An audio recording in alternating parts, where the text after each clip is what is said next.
Okay, yeah, I want to review The Good Dinosaur. I saw it a couple of days ago. I know it's been a while since it came out, but I'm just catching up. I actually liked it quite a lot. It seems to have a mixed reputation. Like its IMDb rating is only 6.8 out of 10 or something, which seems low, and a lot of people are saying, "Oh, it's all right, but it's not that it's below Pixar's." Or some people really hate it, but I can understand some of the criticism. I think it has flaws with its tone, but it made me laugh out loud several times, and it also moved me. I found it really moving at times. I feel like I'm in control of my emotions, but I basically cried a few times because I found it really moving. I really connected with it. So I want to, before I spoil it, give an overall view. I think the graphics are really good, or the visuals. They're very creative and they look really nice, but that's the thing. Visuals by themselves obviously can't make a good movie or a good story. They can't. So, but more so, actually, I really like the animation, the actual movements, the facial expressions, and little details that, little things that you can notice, a movement or a little just little things that Pixar always puts in. I think those are really good. It actually reminds me of I saw Final Fantasy 15 is coming out soon, and I think they're making a live no, they're making a movie release like related to it, and it's like CGI, computer generated imagery, all animated, right? But it's like looks nearly photorealistic or whatever, and it just blows me my mind, this sort of movement where we're like we have like actors that sort of perform, and they get their face scanned, and they get like they all got all ping pong balls on them, and they're wearing green stuff, and they're acting, and then we put all this in a computer and then generate these images that look almost the same as the real person. And I don't understand. Why don't you just film it with real actors? You know, by all means, do special effects. Like, you could criticize the Star Wars prequels as much as you want, for example, but they use special effects for lightsabers and for spaceships and stuff, crazy things going on, and weird animals that look really, really, really cool, in my opinion. They don't use it for a normal person's face, like some things, like episode 7 with Snoke. But anyway, now I'm getting off track. But like, why would you do that? Anyway, The Good Dinosaur seems to understand animation is not about making things look photorealistic. It's about, animation has always been about exaggeration and having that freedom. Poets don't always write literally. They can use hyperbole or metaphors and things, and that way you can get much more expression and meaning. It's not meant to be taken literally at all times, and in that way, characters in animation their eyes can bulge out, or they can have ridiculous reactions. The laws of physics don't always have to perfectly work. They can float in air for a bit before they notice that they should be falling or whatever. Disney was always really good with that. The animators would use their faces as a guide, but none of this scanning in real people and using that. I can't stand that. It doesn't make any sense. It's animation. Like, I don't get it. It'd be like if, a poet like transcribed a real, I don't know, discussion or something. Like, I don't know. The way you speak is different from written stuff. I don't know. I don't know if that's the same analogy. But anyway, well, but yeah, so the actual animation I really like. And I can see, so the main flaw is something to do with the tone. It doesn't quite feel right, or it doesn't seem to know what it's trying to be. I think this was a bit of an issue, like with Return to Oz. Return to Oz, the sequel to The Wizard of Oz. It's not really a sequel, but it came out in '85. It's kind of too scary in some ways for kids, although I really liked it. But it's sort of, not really a family movie, and it's not really for adults either. Not that a movie has to be for kids or adults, it can be for everyone. But this movie does seem to have a little bit of that, The Good Dinosaur, where it's some aspects of it are a bit dark or a bit weird for kids, and then other aspects are like, anyway, so it feels at first a bit slow and a bit like it should have been funnier. I thought it could have more humor, or yeah, it was like sort of funny, but also sort of pulling your heartstrings a little bit, but not quite enough of either of them. I thought. I think you got to go all the way, but it got better, and I got really involved, and I overall I really like it. I think it's a really good movie, quite unique as well, considering it's about dinosaurs and that's been done a bunch of times. It's a unique story, even if aspects of it are traditional. But anyone that says it's bad or it's just so crap, like it is very silly. And anyone who doesn't really appreciate that, it is very good. I think that's a shame as well. But anyway, so now I'm going to spoil parts. I want to start with the so there's some parts that made me laugh out loud. One of my favorite parts was this weird tree. There were like some birds. There was like a weird sound coming, and then you see this guy. It looks kind of like, I don't know, an elephant or rhinoceros thing, and he's got all these birds sitting on him. And the way he acts is just weird. It actually reminds me of Gerald from Finding Dory, where the face, just the face, the whatever he looks like, is hilarious. Like straight away. And this character was immediately kind of just weird in a very funny way. And then the way he's describing the birds and he's giving them names like, you know, the ultimate destroyer or killer of life, or they've got these fancy subtitles to them. And they protect him from fleas or something. And then yeah, I saw it coming, but then he gets to Betty. And then she has no subtitle. I just, it made me laugh so much. I thought it was really well done. I don't like movies that hinge too much on a joke and then it can fall flat. But this movie, I was thinking about like that part, how it's really about how weird this guy is, and the weirdness comes across really well. But then the fact that he's oblivious to how absurd and hilarious it is. I think the director might have done the voice, but that made me laugh out loud. I really liked it. And it was unexpected and kind of weird and interesting.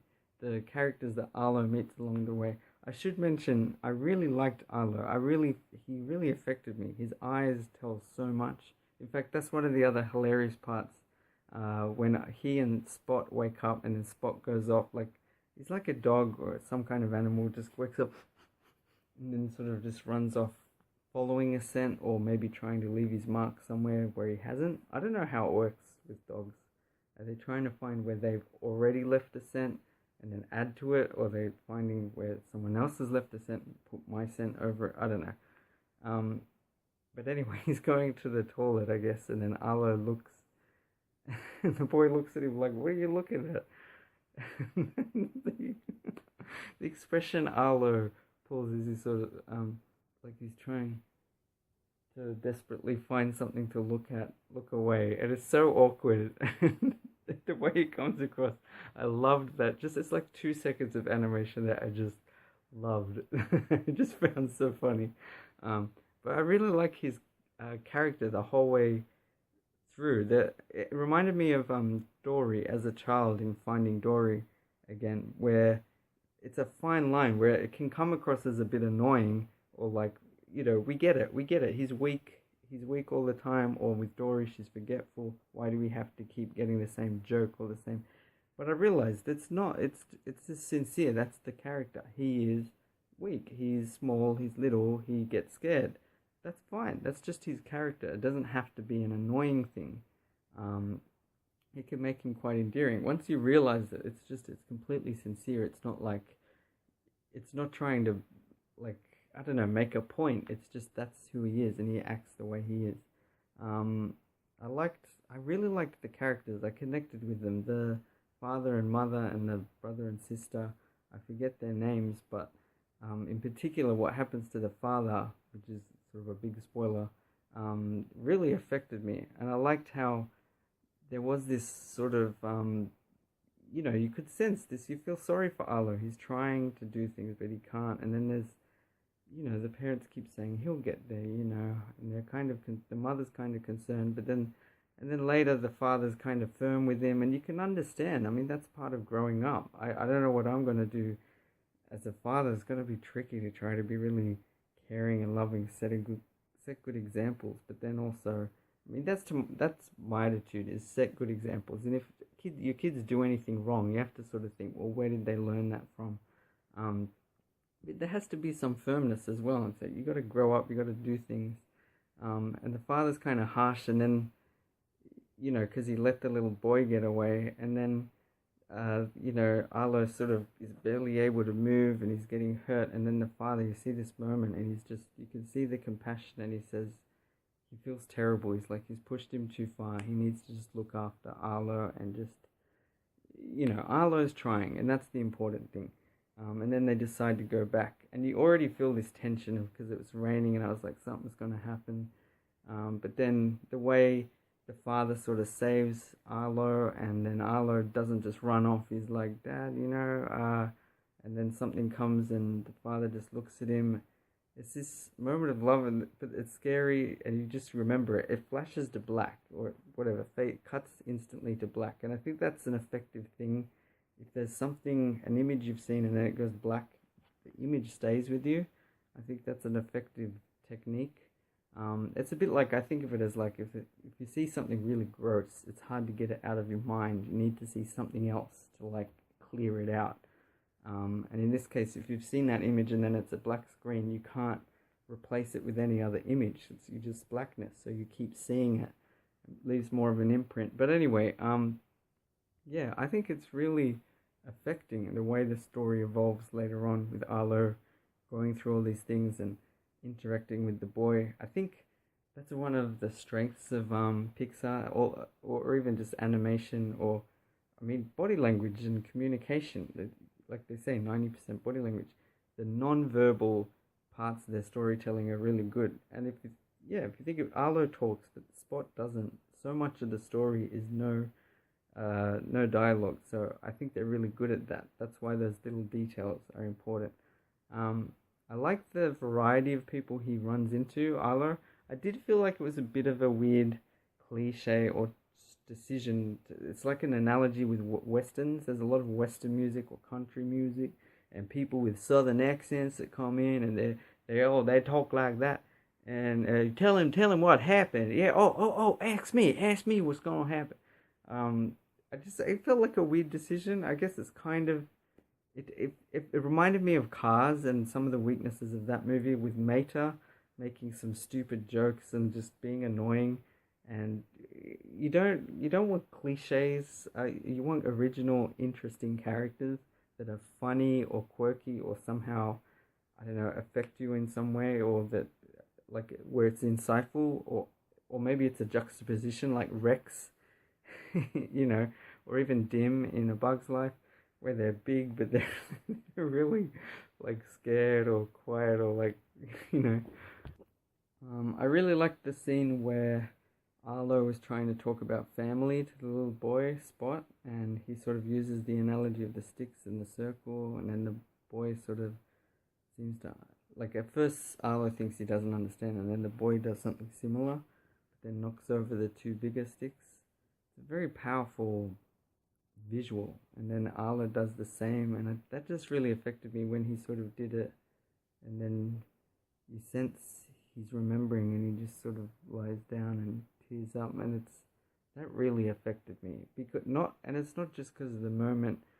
Like, that's another of Pixar's strengths. They're not afraid to just sit on a moment and just let it play out, where other movies would tend to rush or feel like, all right, it's enough of the cliche, and someone says a stupid line and ruins it.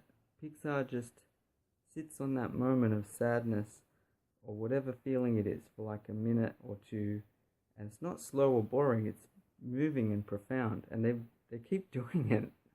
That's why it's so unfair. It's like, this is so affecting. Effective and affecting. It affects your emotions. It's really good. And there was another part where, he has that moment with his father where they're letting all the fireflies out, and I found really heartwarming. And then later, he does it again with Spot, and it's this subtle thing where it's like, okay, now he's moving on. He's almost like a sort of a father, but you sense the father's missing, and then again you see all these fireflies go up, and then there's a part where there'll be like this one firefly that sort of goes up into the stars, and immediately I felt like this is like an analogy for the father who he's lost, and then he sort of seems to be upset and he's thinking about his father. And I really like that. If a movie you can sense what it's about, what the character's feeling without any words, and just in that subtle way. I think that's amazing. I really liked that. So I've actually think Arlo's like I really like that character. I really connect with him. Um, Anyway, another thing, a little thing I got to mention at the start of the movie. This is a bit of a pet peeve. Again, science is so misunderstood in so many ways. It doesn't help to have another movie play into people's misconceptions. So when we're reasonably sure dinosaurs died or most of them went extinct from an asteroid colliding with the Earth 65 million years ago. That's fine, but the asteroid belt looks nothing like the rocks. You got to understand, no movie has ever gotten this right with an asteroid belt. The rocks are extremely spread apart. The space is immense between them. It's mostly empty space, and they vary in size a lot. Some are going to be like normal size rocks. Some are going to be a meter across, 10 meters, 100 meters, kilometers. Some are going to be up to tens or even hundreds of kilometers. But proportionally, those ones are going to be rarer. But you'll find a lot of rocks that are going to be like a meter long. All right, I'm not an expert, but basically that's the idea, and it should be extremely spread out. You might find little clusters, but it looks nothing like what it looks like in this movie, which is what people already think in their head, and that's why. I mean, I get it. It's just a movie. You could say it's a kids' movie. I wouldn't say that. That's patronizing, but it's it's a stylized representation, but why not get it right? Why not just get the physics right, the space aspect right, so people can actually learn something rather than reinforcing what they already think. And then the way you can see the curvature when, again, the asteroid belt is so huge, you wouldn't see any curvature. You can't see the Earth's curvature when you stand on it. It's way too big to, and if you think you can, you're not seeing the curvature. You might know the Earth is round, so you're thinking that, and then once the rock is coming, it was moving way too fast. Like it wouldn't, if it's streaking across, like if this is the Earth and a rock goes like this fast, for example, like you got to imagine the diameter of Earth is like 12,800 kilometers or so, and if you do that in like about 1 second, so that means you're moving 12,800 kilometers per second. That's like, I think usual speeds would be about 10 kilometers per second, which is incredibly fast. So this is like about 1,000 times faster than the fastest meteor that's ever hit the Earth. Again, is this nitpicking? Because it just bugs me. Like, why not get it right? Why not have a realistic depiction? It annoys me a lot because it's such a common thing in movie after movie. Physics, space is never represented properly, and because of that, people are so limited in their minds, don't appreciate like these profound things about Earth and all that.